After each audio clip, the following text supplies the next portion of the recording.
Hello, Anna Gissler. Hi, Patrick. Welcome to the Talking Talent podcast. Thank you. How are you? I'm fine, thank you. And how are you? Very good. Mm? As you know, I'm working from home like everyone else, Yeah, and trying to make the most of the current situation that we're in. yes. How's it been for you? It's been good. It's a way to adapt new technique in meetings and also try to have some good schedule when you're working from home and you're a lot of people in the household that are trying to get connected to the Wi-Fi at the same time, but it mostly works perfect. Yeah, and there's been a lot of discussion around the Swedish approach to the pandemic. And as the CEO for the Invest Stockholm, the FDI arm of the city of Stockholm, what has been your sort of thoughts around the Swedish approach and how's that working out for the city? I think that every country has, and also a need to have their own approach out of history, out of how the politicians see at things and like that. So I think that what the Swedish approach has been is a lot of own responsible, and that also adapt good to the Stockholm DNA. Something that we have historical within the words of freedom, of course. It's a lot of freedom for the people, and also the visionary to try to adapt new techniques during these kind of times also. And of course, the trustworthy thing that are maybe the deepest in these COVID-19 times, where you actually trust authority in a very highly and respected way. And I think that has made the way for the Swedish model when it comes to COVID-19. Yeah, I think where Sweden has sort of been misunderstood by a lot of the global media is what from what I can see as an immigrant living in Sweden is that the Swedes have really put their trust within the experts. They've went to the experts and says, what is the best way that we can deal with this situation, which is unprecedented, and what do you believe we should do as a society, as one sort of single body to approach this? And when I look at the UK and Ireland, I see an approach where the politicians have sort of taken over the control of what they think they should do, and I guess they're also reverting to the experts within each of those countries as well. But it seems to be that within Sweden, we hold up the experts and we ask them questions on the media, and they tell us this is where we think we're going to go, and this is what we think the outcome is going to be. And obviously, the journey is going to look different on the charts. But from living in Stockholm, there seems to be a lot of, as you say, there's a lot of trust within the people. There's a lot of respect, but at the same time, we do have our freedom to go about our day, but in a way which is almost a self-imposed lockdown, where a lot of people are being exceptionally respectful of the environment and the spread of this disease to those who may be immunocompromised or whatever. So I have to say, from being in Stockholm during these times, I think the Swedes may have got it right. And I think a few weeks ago, we're getting a lot of criticism here. But a lot of the media now is sort of turning around and looking at Sweden and saying, maybe Sweden did get it right. Yeah, and I think the most important thing is to adjust if you should have a lockdown or not, out from the people in the country, of course, but also the historical issues, because it's right, as you said, we do have a lot of trust in the professionals within the authorities, and I think that's a history from before, and that differs probably from also a little bit from the other Nordic countries actually, because they have got more like the rest of Europe, like a total lockdown. But I think the most problem, or the biggest problem, is actually getting back to some kind of normal life. And if you lock down all of a country or the capital region, it's of course so difficult to get back. And how fast can you get back, not to get the epidemic developing again in different sites? So This is, of course, a kind of experiment in all of the world, but I think the most crucial is that you work out from your own perspective and own history also. Yeah, of course. What's your predictions for how this will unfold? Even as sort of fluffy as they may be, what does the summer look like, or the rest of 2020 look like for the city of Stockholm? I don't have a clue actually, but I can have a guess. Yeah, I think that what happened now is that you see that um, from being a really hard kind of globalization the last years, you are going to a kind of deglobalization, or a more like creating regionals. The capital region here in Sweden, I think it's the same in other countries also, has had one kind of development within the epidemic, and the other parts of the country are a couple of weeks after. So I actually think that the summer will be so local. You will hang around in your closest area, depending on how long the epidemic has gone further on in your own area. yeah, So I think it will be a really different summer, but also a way to visit Stockholm and explore Stockholm in a new way that you might not do in ordinary summers. yeah. Mm. I think people are going to get a better understanding, at least in Sweden, where we have more freedom. They're going to get a better understanding of their own environment, and really delve deeper into the beauty of this. And I mean, on a separate point, I've been saying for years that Stockholm is the most beautiful summer city in the world. It's Yeah, and just, I totally agree. yeah, I think there's nothing that compares to it in the summer. We can have 30 degrees plus, during July and August on the best days, where people can paddleboard, through the city centre, and sunbathe and read and have picnics, because there's so much water and green and trees and nature. And I live not that far from the city centre. I could cycle into the city centre in about 10 or 12 minutes, Mm. and I see deers, I see badgers, rabbits, foxes, so much wildlife outside of our apartment.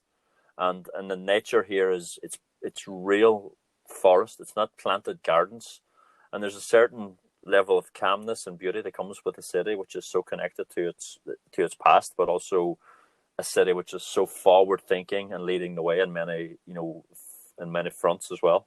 Mm. Yes, it's of course. I just love Stockholm. I wasn't born here, so I moved here many years ago. But I live more out in the archipelago, but in the same time, I just have like 10 kilometers into the city center. So, yeah, I really agree. Stockholm is a fantastic city, especially in the summer, I think, but also in the other, like the winters and spring also. Yeah. Do you have a favorite other city or country that you travel to? I actually appreciate London much. So I've been there a couple of times with my kids, and they really love it. Yeah. Why do you like London? I don't know. It's one way it's very different, and in another way it's very international, and it's a little bit the same with New York, which I also like as a city. But then you have Copenhagen, of course, which is similar as Stockholm in many ways, with the water and the constructions and like that, and the buildings. So yeah, there's a lot of beautiful cities which has their own like best small cafes, restaurants, venues in different places. So yeah, I like to travel, even though it's not possible right now. Yeah. But I think we can travel now and explore what's close to us, and I think there's going to be a certain beauty in that for at least a year, if not two. Mm. And I think we have to embrace that as best we can. Especially, we're so lucky we live in Stockholm, but I think that applies to everywhere. Actually, people will sort of turn inwards. I'm recording this podcast through Anchor, and if you're considering doing a podcast and you haven't heard about Anchor, then let me tell you, it's the easiest way to do a podcast. So let me explain. It's free. There are creation tools that allow you to record and edit your podcast right from your phone or computer. Anchor will distribute the podcast for you, so it can be heard on Spotify, Apple Podcast, and many other platforms. You can make money from your podcast with no minimum listenership. And it's everything that you need to make a podcast all in one place. Definitely check it out. Download the app now from the store. When it comes to modern day leaders, you're a great representation of what it is to be a successful young woman who's leading teams and cities at the highest level and contributing so much to a city like Stockholm. And we met a few years ago in Almedalensveckan, the Politicians' Week in Visby, in a small island off the coast of Sweden. Yeah. And ever since then, I've seen you sort of popping up, getting involved and helping this unicorn factory that Stockholm has become. So do you want to give us some sort of background into sort of, how this journey has been for you? Yes, absolutely. First of all, thank you for your kind word. I'm not sure if I'm the best example in every ways, but I try my best, and I think that's the best way to try to handle things in life. And it's also quite easy to actually be a woman in Stockholm, I think. Not only because Stockholm is a woman's place, but also that you have a lot of ground facilities and also historical issues and daily issues that are actually helping women to succeed both in family life and also in work life. So a little bit about Stockholm and why Stockholm became the unicorn factory. It's actually a quote by Financial Times like 6 years ago now, I think. And so we haven't decided that this will be the quote for Stockholm ourselves. It's always getting stronger when someone else tells. So I think what happened in 1994 was that the city of Stockholm and the politicians there were quite brave. They decided that the black fiber was a part of the infrastructure that was needed to companies and also households to connect in a good way. So from that decision, 94, Stockholm has built the world's largest open fiber network with 100% of business connected real estate. And over, I think it's now 98, 99% of all the households. So that's the good, or actually the best way to create all those new companies, startup companies, which is working with software, apps, programming, gaming, and that. So that's actually the start of the unicorn factory for Stockholm, I think. Yeah, it's been amazing. But whenever we talk about Stockholm as a unicorn factory, it's not just within the sort of tech scene that we see great success within the city. I mean, we see some of the biggest brands in co-working. We see brands, across a wide array of things, which aren't just in direct relation to making money or driving value. A lot of the things that the city is working towards is based around just making the place better for the inhabitants of the city. And as a result of that, the rest of the world seems to follow behind a few years later and looks towards Sweden and in fact Stockholm for guidance on a lot of ways to go. And we've seen this actually with the young Stockholm resident, Greta, who has sort of been leading the charge from a sustainability perspective. And she's been doing that with great support from the people of Stockholm, who've really got behind her and supported her cause. And for me, as an outsider living in Stockholm, I always wonder, like, what is the essence of youth people who have sort of spent so many years designing and building this city, that there's that power that exists within the city? Yeah, I think I'm not sure if the city in itself, it's probably the inhabitants in the city, but I think the city and the country, when it comes to legislation and also historical, if you look at all the entrepreneurs in Sweden, you can say that, and many asks us, is it in the water? What is it in? But I don't think it's in the water, actually. I think it's from the start of the kindergarten or the childcare actually. You're allowed to try and fail, and you do that over and over again, and it's not like a bad issue, bad way to actually develop yourself and also realize important things. So I think it's a combination of our culture, quite open, and also open for trial and error, and sometimes you succeed. Yeah. And when it comes to Stockholm as a city, I think that, of course, we realized many years ago that the high quality of life is a really important, unique selling point for us. But it's actually that for all the capital cities in the Nordics or Scandinavia.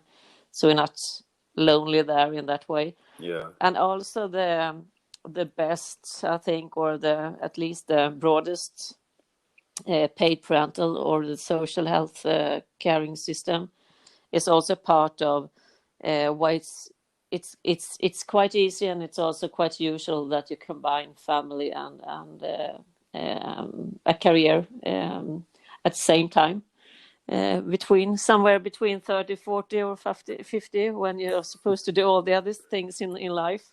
Yeah. So I think that combination is crucial for Sweden and especially for Stockholm.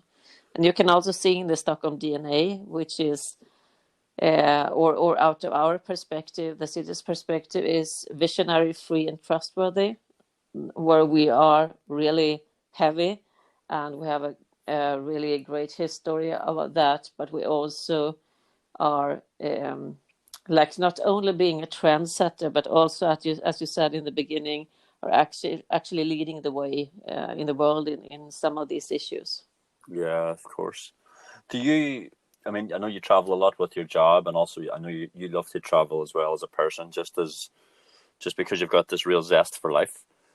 Do you see a difference in like Swedish kids, from growing up here to whenever you're in your travels, and see, like, do you really get that sense, like going back to what you said, there is a real sense of freedom and a real sense of people being allowed to feel within Sweden, that sort of plants those seeds within these young minds, that gives them all possibility to sort of go out and build, whether it's the next Spotify, or whether it's a young girl who can sort of impact the planet around sustainability and bring the world's attention to that sort of next mega trend.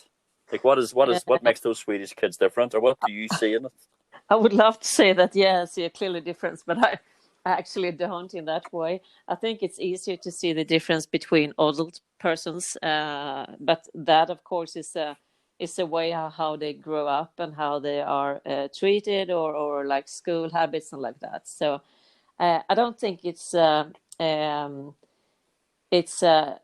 think it's so clearly that if Greta Thunberg would have shown up in a specific country, it could be Sweden. Yeah.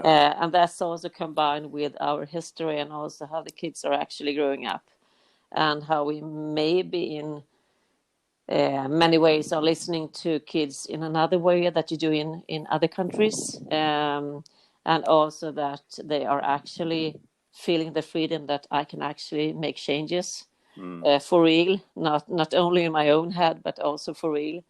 But I think that when I meet a lot of colleagues all around the world in Europe, you can see that out from their grown up, but also out from their work situation, you can see that Sweden is a country with no hierarchies in the office space or in the management team. You have a lower, more flat organization often. And it's I don't know if you've seen that out from coming to Sweden from another different country, that it actually differs within the management and the company structure. Yeah, for sure. The first months that I was in Sweden, I was really impressed by the fact that everyone in the team had a voice, and even though something had been discussed before or had been talked about many times before, if someone new came to the team and they brought up that same issue, even though it had been discussed like many times before and we had decided yes or no, we still went through the process with that person to give them the respect of, to show that their thought process was welcomed and that their voice was heard, and maybe they were the person who could bring a fresh slant on the subject matter or the direction that the company should go. And I was really impressed about that, because we brought in a girl from Bulgaria who was studying in Germany, and they were both sort of more hierarchical societies, where particularly Germany is got complete different structure to Sweden, particularly. And to see her blossom and grow to the stage where I think she's about 25 or 26 now, and she is sea level, because she was really given that chance to just be herself. And I think when you give people the chance to be themselves, they can really flower and develop a lot quicker, as opposed to waiting in turn and and second guessing themselves. And maybe that's the reason why you have people like Greta, who thinks that she will be able to change the world, because from a young age her voice has been heard, and she has believed that her voice and her opinion is valuable. Yeah, I think I think you're right. I think that's a part of it, of course, and that's a major part of it.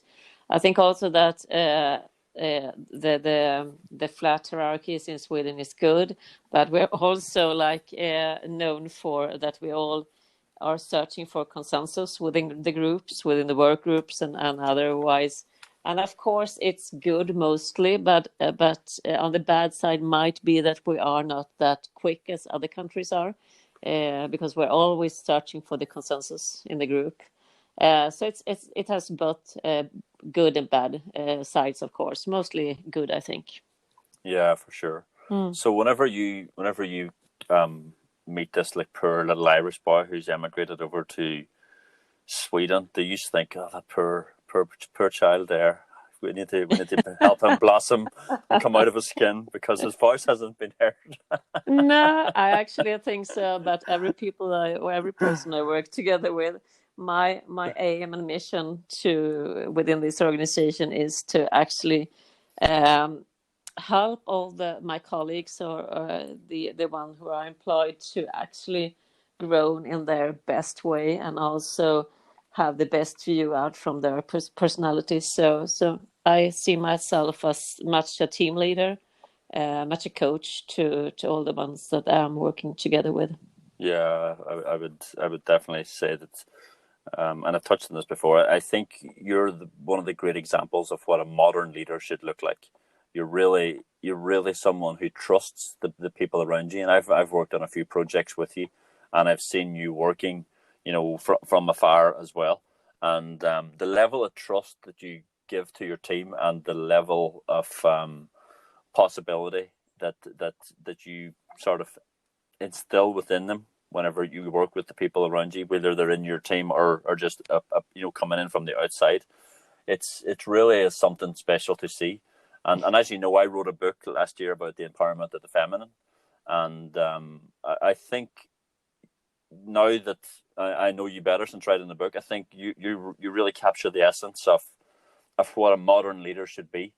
And I just wonder how did you, and I'm probably asking this for other women who are coming behind you, how did your path, or what has been your thought process, or how did you come to be this sort of great modern leader that you are, that is the CEO for the Invest Stockholm, the foreign direct investment arm of the city of Stockholm? And how do you manage to do such a big job with such a prestigious city? It looks effortless from the outside, but obviously I know how hard you work. But what knowledge or wisdom can you pass on that others can sort of learn from? First of all, I'm not sure if I'm that great leader, but I try my best, and I think that's the most crucial. I think it started when I grew up. I had a great childhood, and I always been kind of good self-confidence and also calm person in that way. I think that what my father told me when I was a little kid was that all life is about give and take. You can't take if you don't give anything back. And I think that's my role has been an important role model or that quote has actually been so important in my life. And also I like to, it's always much more joyful to give than to take. So if I can give the responsible and also the freedom for my colleague to, even though I could do the work a little bit faster and quicker maybe and in a more easy way, it's so important to people to like high on their expectations, but also their level, to see that they actually can grow and they can make it in a good way, and that actually develop them as a persons and also in their work skills. So I think that kind of leadership and that kind of more like team or coaching is important. And that's also what I found in my a couple of my former bosses actually, and I think that put a lot of history, and also you realize things during your work career that you take on further on and also develop by yourself. So I think it's a combination of really good people that I work together with, and also my childhood and the values, of course. Values is really important. Yeah, I completely agree with that. I always say the secret to living is giving, because it's actually, as you say, giving is a lot more rewarding, and I'm actually a lot happier than receiving. So the example that I use when I'm doing life coaching for people and things like that is, if it's let's say it's Christmas morning and you've really put a lot of effort into getting someone that you love a gift that you know that will really make them happy, and it's something they've really wanted for a long time. Although you're getting a gift as well, whenever you see them opening up that gift and the sort of the smile on their face and their eyes lighting up, that will be a bigger reward for the person who's given the gift than actually receiving something else back.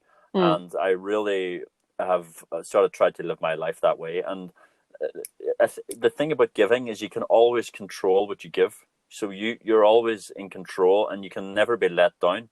And I think a lot of people get let down by others when they have an expectation of what they should get back, and I try to have like almost zero expectation of nearly all the people I meet in relation to what they should give me back, because I don't know what's going on in their world. So the moment that I start having expectations of what others should give me is actually whenever I get let down, because just we're probably on two different frequencies. We're probably seeing the same thing in two different ways.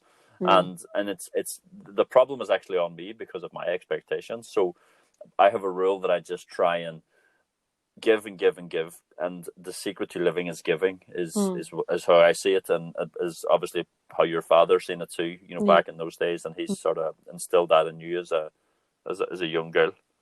Yeah, that's right, absolutely. I know you're the mother of a couple of lads, and what's your sort of message that you pass on to those two boys in this modern world? The most important thing is that I'm showing them so often. I have the possibility to show them that they are the most prestigious or precious things in my life, and they are best in every way. And I try them to give as much love as I can.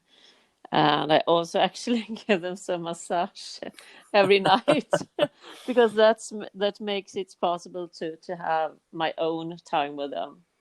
So even though they are 10 and 16 years old, I actually do that still. Yeah, that's nice. And is that your way of sort of balancing being a CEO of a city to also sort of having your alone time and being a mother and having that sort of work-life balance, as they call it? Yes, absolutely. Because of course, as you say, I'm usually not this time, not this COVID-19 time, but normal times I'm off on business trips a lot. So of course I, as every mother and father, has a bad conscience when it comes to that, I don't spend that much time together with my kids. So the nights or the evenings with all both talking to them a lot, but also giving them some massage is our way to connect every day. Yeah, that's beautiful. You were saying that Stockholm is a woman's place, and there's been a great campaign that was launched a few years ago where they sort of they brought together a lot of really inspiring and great women from the city and people who have moved into the city, and they sort of launched this campaign to the world, showing that Stockholm is a city where you can work hard, you can climb the ladder, and you can balance it with a family life, and you can also balance it with having your own sort of life as well that goes along with, being out in on your boat during the summer months, or being skiing with your friends. And I really have to say that Stockholm is so true to that message, and it's not just a woman's place; it's actually a family's place. Yeah. Because one of the things I really appreciate is whenever I see men leaving the office at say 2:00 because it's their week or whatever to go and collect the kids from school, and it's not questioned, it's not frowned upon. It's just the most natural thing in the world, and it's part of the society and the system that we work within, that men will contribute to allow the women to do their thing, and there's a real sense of equality within how the family is dealt with, but also how the individual is rewarded with their own time to be who they are as well, and to further their career in a way. Would you agree with that? Yeah, absolutely. And it actually started a couple of years ago when some talent from abroad moved here and said we were trying to discuss a campaign idea, and they said, have you realized that you for the first you have the best social security system in the world with 480 days of paid parental leave? And we said, yeah, we know that we had a good system and like that. And also there were a lot of quotes that from talents moving here that working balance in Stockholm is actually 8 hours of sleep, 8 hours of work, and 8 hours of life. And that's not actually the thing in other countries. So when you actually are living in it and you're not so maybe realizing that this is something special, you have the same on the paper in many countries, but not actually in real life. And as you say, this is the real life. And also I think the security system in Sweden also makes entrepreneurs, they makes them dare to be more creative and take risks, because you have the social security system in the bottom. So if you fail, you are actually getting help from the society. And I think that's a good combination. And I also think that, as you say, it's been more and more common that all the fathers or the other partners actually take or split the parental leave also. Whenever I talk to you, I always get a sense of someone that's moving forward and contributing and doing the best you can for the city, but also for the individuals. I think you're a real person who sees the human being, and whenever I think about some of the things you've told me, like some of the bosses that you've had in the past, like we have a mutual friend, Father Thomas was one of your great bosses back in the day, and he's now turned and become a priest. So he's obviously been a man who has been about giving, or about seeing a bigger picture, or contributing in a way.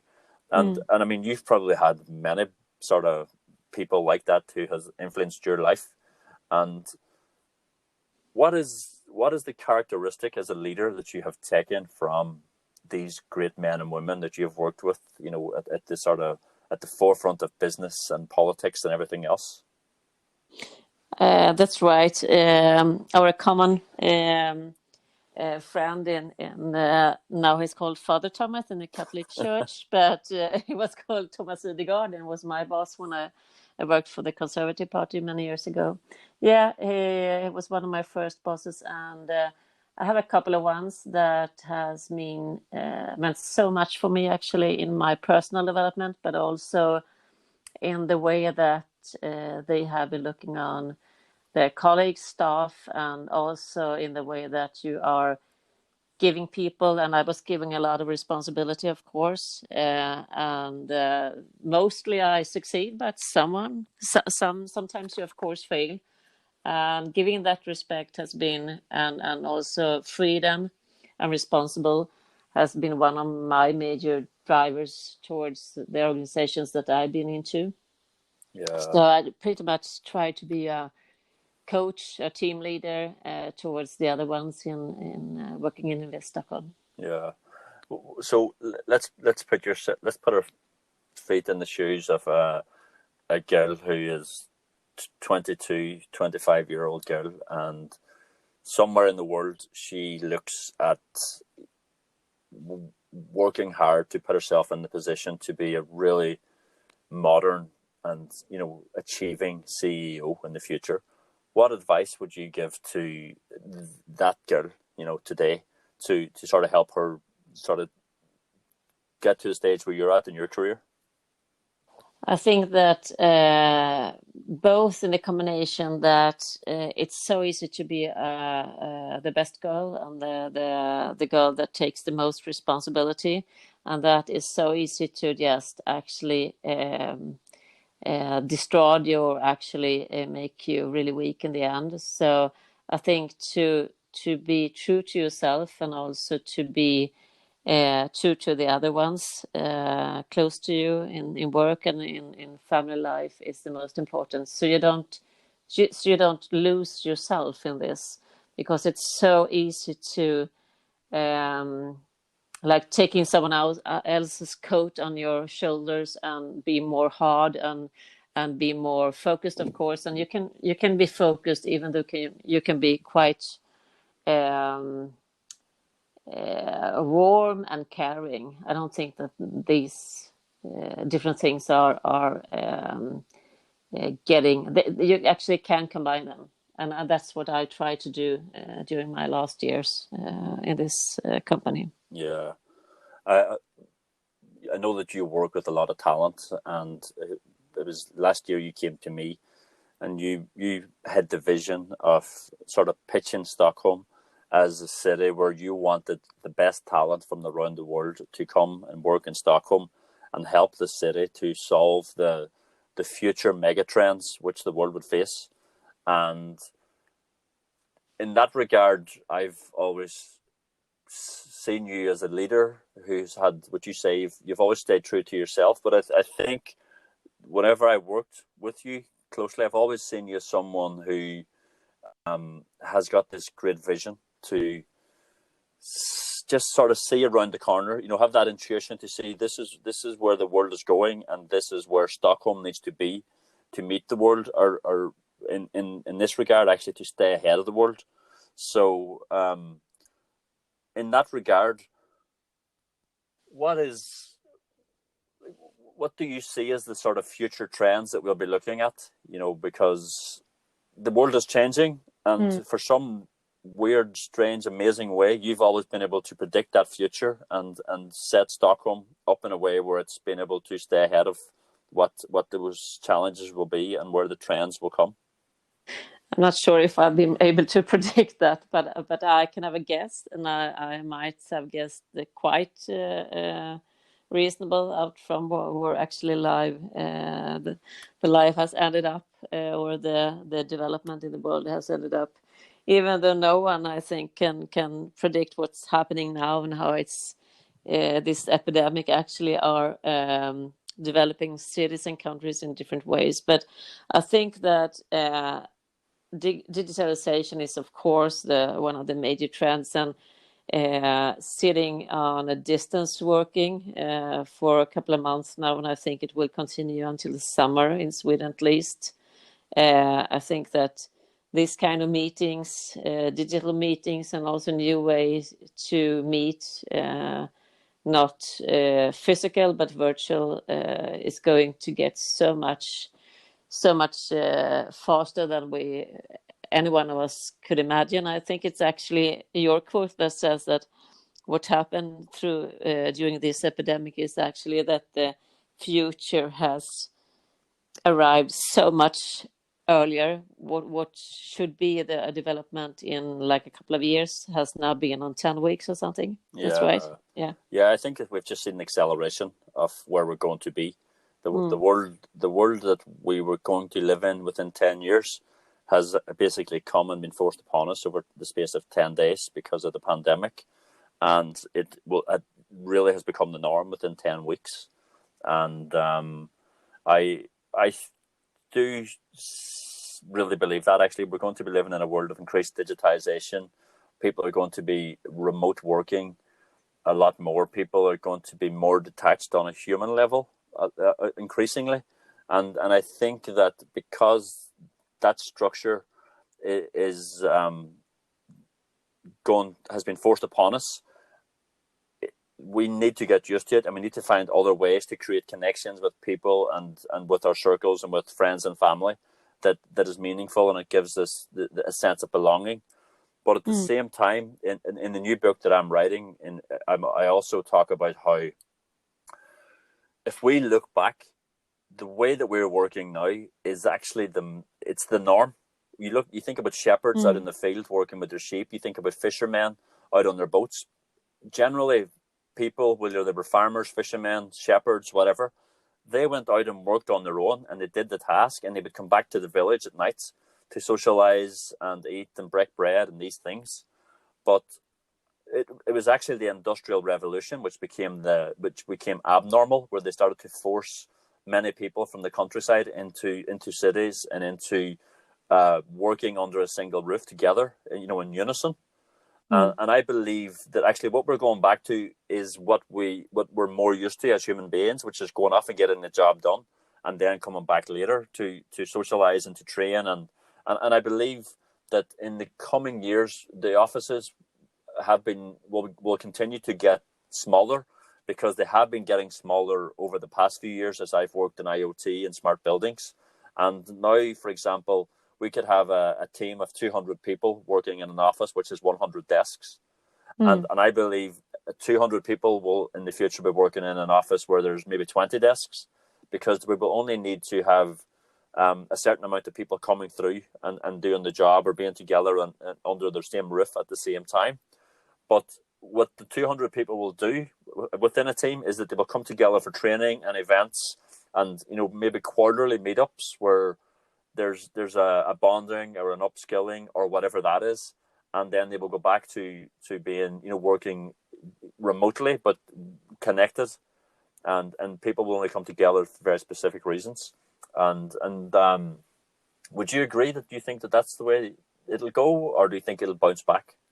No, I think you're right. I think what this epidemic time does is actually exactly what you're talking about right now. It will make us more efficient in one way, because I'm sitting in digital meetings every hour during the days, and you get more efficient in one way, but you're also calculating about which meetings are actually going to need to be physical, or can I manage them in a digital way instead. So I think you're right, and I also think it will be a lot of efficient. We already seen that the last years in Stockholm, a lot of different hubs and a lot of different flexible workspace and like that. So I think that will continue even more heavy than it has been before. Yeah. And you talking about the digital, these sort of workspaces and co-working. Let me in the time that I've known you, you have helped bring together the people that set up the world's most advanced and best house of innovation, which is Epicenter, which is now spread across many countries, from New York to Stockholm to Helsinki and Amsterdam and others. Thank you. I more had the luck to arrange a meeting where the former or actually the founder of Epicenter and Result in that time met the real estate owner. So yeah, in one way I did. But someone had to arrange that meeting, or it wouldn't be there. I've also seen you ringing the bell for NASDAQ in the mornings and kicking that off on stage. I've also seen you working to amend how airlines come in and out of Stockholm and set up new routes and sort of bring Stockholm to the world and vice versa. And in the past few weeks, I've seen you popping up on Founder ER as the face of that to help businesses, entrepreneurs, SMEs from around Sweden to deal with the COVID-19 response. And you've provided members of your team and your expertise to sort of ensure that these people can get the best advice on demand that they need to sort of get through this pandemic. And that's only a few of the things that I've seen you do. And I know that your calendar is packed. So I don't know what you're working at half the time. So when I say you're a visionary, I can only look back and see where the world is today and how you as an individual have helped put together meetings and bring people and set the sort of foundations for a lot of things to happen. And this is why I'm sort of really grateful that this world has you, because the awesome things that you're working on today will show up in Stockholm in the next 12 to 18 months, and they will actually then show up around the world in the next probably 2 to 5 years and sort of resonate out, because this city leads the way, and in so many fronts. And it's people like you, and I mean, there's others like you, it's a lot of people like me who are actually that this world owes that gratitude to, because you're willing to take the chances and buy into your visions and pull the right people together that allows it then to go off and do these great projects that impact our world positively. Thank you. I don't know really what to say because it's kind of overwhelming. But I'm so lucky to be working in a city that I, first of all, love, but also a city that is in the forefront, that you say, of course. And it has many different reasons why it is. It's tradition, it's historical, it's a social security system, it's the grown-up of people, it's the entrepreneurship that already starts in the childcare. So there's a lot of different things that actually are coming out from Stockholm DNA, which is free, trustworthy, and visionary. And those three combined it in the Stockholmers, because if you wouldn't have the inhabitants that were actually driving the kind of development of the city and of the technique also, we would be that kind of city that are, as you say, in many ways trendsetting. And what we learned in the Invest Stockholm, which is, as you said, a part of the city of Stockholm, is that what we can do is facilitate meetings between investors, entrepreneurs, people who have great ideas, and investors and the different parts of the city also. So we try to, and have done the last years, to facilitate a lot of meetings between different kind of companies and persons. Yeah, very good. And again, someone has to do it. And again, you said it a few times: visionary, free, trustworthy. And I've said that you're one of the great visionaries of this world. You live in a way which is free, and you give others a lot of freedom. And of course, you're extremely trustworthy based on the fact that you provide so much, trust in other people. And I think that's the nicest way to end this up, in the fact that you are the epitome of the values that Stockholm represents, and you live those values every day. And for that, I just want to say thank you, and thank you for coming on this podcast as well. Thank you so much. I really appreciate it, Anna. Yeah, thank you so much. Have a lovely evening, and I'm sure I'll see you again soon. Okay, thank you. Tack så mycket. Hej då. Tack så mycket. Bye.